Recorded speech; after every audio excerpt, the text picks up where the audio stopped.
गुरु महिमा कीर्तन करेंगे। सभी भक्त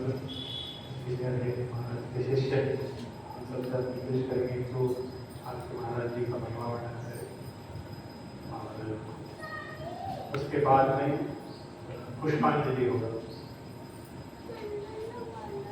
तो सबसे पहले हम प्रसाद से रिक्वेस्ट करेंगे तो आपके मेहमान महाराज जी का करें।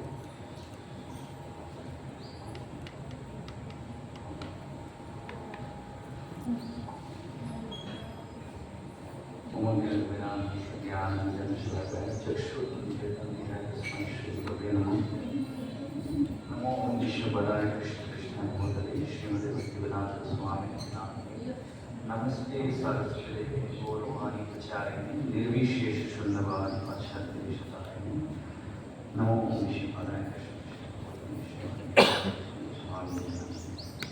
वंशकल्पतरुभ्यश्च कृपा सिन्धुभ्यश्च पतितानां पावनेभ्यो वैष्णवेभ्यो नमः। श्री कृष्ण चैतन्य प्रभु नित्यानंद श्री अद्वैत गदाधर शिवासादि गौरभक्तवृंद हरे कृष्णा कृष्णा कृष्णा हरे हरे राम राम राम हरे कृष्णा। तो चैतन्य चरितामृत में चैतन्य महाप्रभु और रामानंद राय के बीच में जो वार्तालाप है उसमें आते हैं चैतन्य महाप्रभु ये कुछ प्रश्न पूछते हैं रामानंद राय से। तो उसमें एक प्रश्न ये था कि दुख मध्य कौन दुख हाय बोलता है कि जितने भी दुख है इस भौतिक संसार में सबसे ज्यादा दुख क्या है? चैतन्य महाप्रभु पूछते हैं। हालांकि चैतन्य महाप्रभु भगवान जानते थे फिर भी भक्तों के मुंह से सुनना चाहते थे चैतन्य महाप्रभु। तब रामानंद राय उत्तर देते हैं कृष्ण भक्त विरह बिना दुख नहीं आता। कि कृष्ण भक्त के जो वियोग है उससे बड़ा दुख इस भौतिक संसार में नहीं हो सकता। तो जैसे हमारे कोई रिश्तेदार भी हो सकते उनके वियोग में हम बहुत दुखी हो जाते हैं। हमारे परिवार के कोई लोग हो सकते हैं, मित्र हो सकते हैं, पर कृष्ण भक्त के जो वियोग है उससे बड़ा दुख इस संसार में नहीं हो सकता। जैसे जब गौर किशोर दास बाबा जी महाराज की उन्होंने शरीर छोड़ दी, एक उनके भक्ति सिद्धांत ठाकुर के गुरु। तब भक्ति सिद्धांत ठाकुर उस समय उन्होंने बताया कि आज का जो दिन है तो मेरे लिए सबसे आनंद का दिन और साथ ही साथ आज का जो दिन है मेरे लिए सबसे दुख का दिन। तो दोनों एक साथ में भक्ति सिद्धांत ठाकुर कहते हैं जब उनके गुरु महाराज इस भौतिक संसार छोड़ के चले जाते हैं। तो भक्ति सिद्धांत ठाकुर उसमें बताया कि मेरे लिए इसलिए आनंद का दिन है क्योंकि आज मेरे गुरु महाराज भगवान के नित्य लीला में प्रवेश किए। तो भगवान के साथ एक प्रकार से उन्होंने मिलने भगवान के नित्य लीला में प्रवेश प्रकार से। इसलिए हम क्या लिखते हैं जब कोई आध्यात्मिक गुरु इस भौतिक संसार को छोड़कर चले जाते हैं हम क्या लिखते हैं नित्य लीला प्रवेश। भौतिक संसार में हम नहीं लिखते, कोई जब बन जाता है बोलते हैं, पर वो नित्य लीला प्रवेश यहाँ पे उन्होंने भगवान की सेवा में मदद करने के लिए भौतिक संसार में लीला किए और ये शरीर छोड़ने के बाद नित्य लीला में प्रवेश किया, मतलब जहाँ पे भगवान के साथ हमेशा लीला में वो भाग ले। जैसे प्रभुपाद के लिखते हमारे महाराज जी के लिए और भी जो छोड़ दिए संसार उनके बारे में लिखते हैं ना। तो भक्ति सिद्धांत ठाकुर तब कहते कि इसलिए मेरे लिए सबसे आनंद का दिन है क्योंकि मेरे गुरु महाराज भगवान के भगवान पर चले गए और भगवान की नित्य लीला में वो भाग ले रहे। जैसे अभी मैं दिल्ली में एक माता से बात कर रहा था तो वो मैंने उनको पूछा कि hope you are recovering from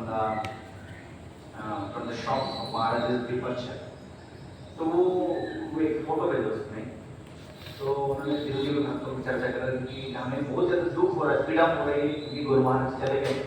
पर उन्होंने एक फोटो देखा जिसमें भगवान कृष्ण वो चारण में जा रहे थे और गायों को लेकर भगवान कृष्ण जा रहे थे, मानो ऐसे किसी को रिसीव कर रहे। कोई भगवान से कृष्ण से जब मिलने के लिए आते थे, भगवान के सखा, भगवान के मित्र, भगवान के जो पार्षद, तो ऐसे मतलब भगवान वो माताओं के साथ इतनी तेजी से मतलब बहुत ही ईगरनेस के साथ भगवान जा रहे हैं उनको रिसीव करने।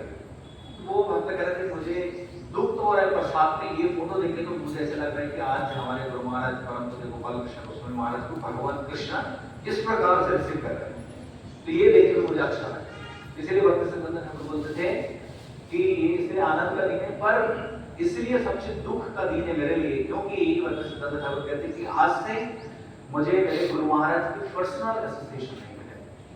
तो ये भक्त के लिए सबसे दुख का दिन है, क्योंकि हमें पर्सनल संगत नहीं मिलेगा। हालांकि प्रभुपाद या हमारे जितने भी गुरु वर्ग सब लोगों ने बताया कि ये शास्त्र में भी है, आध्यात्मिक गुरु की 2 प्रकार से सेवा की जाती है, वाणी सेवा और बपू सेवा। बपू मतलब उनके शरीर की सेवा, या जब वो इस भौतिक संसार में जब तक रहते इस शरीर में, भौतिक शरीर, तब उनके शरीर से संबंधित किसी चीज की सेवा। पर उससे श्रेष्ठ क्या है, उससे भी बढ़कर के उनकी वाणी की सेवा, क्योंकि वाणी सेवा जो है वो परमानेंट है, बपू सेवा परमानेंट नहीं है। इसको अभी कितने सारे गुरु थे, कभी प्रभुपाद के समय और भी गुरु आए, फ्यूचर में बहुत सारे गुरु आएंगे, पर हमेशा ये शरीर नहीं रहते, पर उनकी वाणी के द्वारा हम उनकी सेवा कर सकते हैं। जैसे प्रभुपाद जी, हमने से किसी ने प्रभुपाद को देखा नहीं, पर अभी प्रभुपाद जी की सेवा कर रहे हैं, तो वाणी सेवा के माध्यम से गुरु की हम प्रसन्नता कर सकते हैं। तो ये बहुत डिफिकल्ट है, जो खासकर शिष्यों को ये बहुत डिफिकल्ट लगेगा, आध्यात्मिक गुरु जब चल जाते हैं, पर असली सेवा है वाणी सेवा के माध्यम से। जैसे प्रभुपाद के बहुत सारे शिष्य हैं जो प्रभुपाद जी से सिर्फ 1 बार या 2 बार ही उनकी पर्सनल मुलाकात है। हमने तो कम से कम अभी इस समय video, internet, YouTube, even personally हमने कई बार आध्यात्मिक गुरुओं से हमने मिला, पर इवन हमारे प्रभुपाद जी बोलते थे कि भक्त सिद्धांत ठाकुर से प्रभुपाद जी मुश्किल से 2-3 बार मिले। एक बार तो उन्होंने गौड़ी मठ के शुरू में कोलकाता में मिले थे, प्रयागराज में उन्होंने मिले थे दीक्षा के समय, बाद में राधाकुंड में मिले, तो मुश्किल से 3 या 4 बार प्रभुपाद जी मिले थे।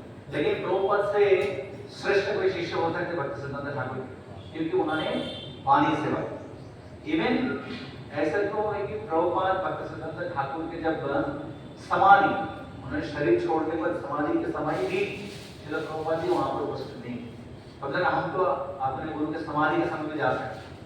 तो प्रभुपाद जी कैसे बहुत से लोगों ने बताया आप किस प्रकार के शिष्य अपने आध्यात्मिक गुरु के तिरुभाव के समाधि के समय उपस्थित नहीं रहे। प्रभुपाद जी कहते हैं देखो, जरूर मैं उपस्थित नहीं रहा उस समय, पर ऐसा एक पल भी, एक समय नहीं रहा जब मेरे गुरु महाराज भक्त सिद्धांत ठाकुर मुझसे अलग रहे। वो हर पल मेरे साथ रहे, अभी भी, हमेशा रहे। तो वाणी सेवा के माध्यम से हम भी ज्यादा प्रसन्न प्रदान कर सकते हैं। तो इसलिए ये डिफिकल्ट है, पर ये हमें ये समझना चाहिए। प्रभुपाद क्या बोलते थे, प्रभुपाद के जितने भी शिष्य हैं, प्रभुपाद क्या बोलते थे, ये तुम सबको मेरे गुरु महाराज भक्त सिद्धांत ठाकुर और भगवान चैतन्य महाप्रभु ने भेजा, क्यों, मुझे मदद करने के लिए इस मिशन को आगे बढ़ाने। तो ये सामान्य व्यक्ति नहीं। हम कुछ भक्तों ने ये बता रहे थे कि हम कितने सौभाग्यशाली हैं जो प्रभुपाद जी से डायरेक्ट, जिनको दीक्षा मिली, प्रभुपाद जी से संगति मिली, ऐसे व्यक्तियों को भी हम देख पा रहे हैं। आज से 20 साल 30 साल बाद कोई इस प्रकार के दर्शन मिले।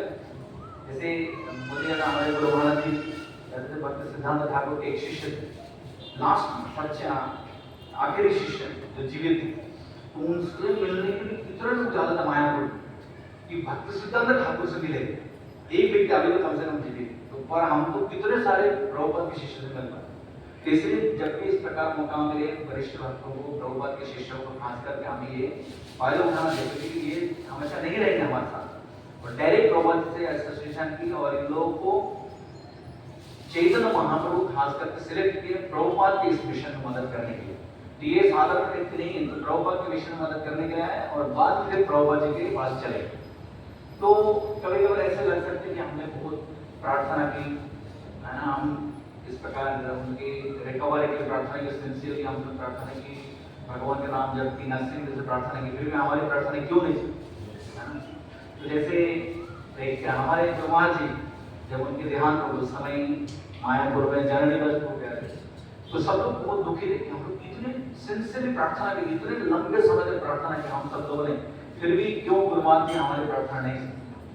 तो वो जननी बस को बता रहे, देखो आप लोगों ने भी प्रार्थना की और महाराज जी ने भी प्रार्थना की, तो किसकी प्रार्थना सबसे पावरफुल बताओ।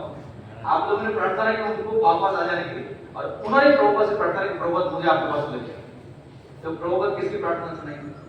हमसे ज्यादा एक्सॉल्टेड डिवोटी तो वो है, उनकी प्रयास और ज्यादा स्ट्रांग है कि नहीं हमसे, तो हम तो बंधन ही हो, और वो सिंसियर हृदय से प्रार्थना की, प्रभुपाद मैं आपकी सेवा करते हैं, बहुत लंबे समय तक हम भौतिक संसार में रहे, अभी आपके पास हम वापस जाना चाहते हैं। तो प्रभुपाद ने उनकी प्रार्थना सुन ली। तो इस प्रकार से हमें इस चीज को देखना चाहिए। तो ये हम सबकी परम सौभाग्य की बात है, हमें परम पूज्य गोपाल कृष्ण गोस्वामी महाराज के संगति मिली, बहुत से भक्त लोग पर्सनली भी मिले यहाँ पे।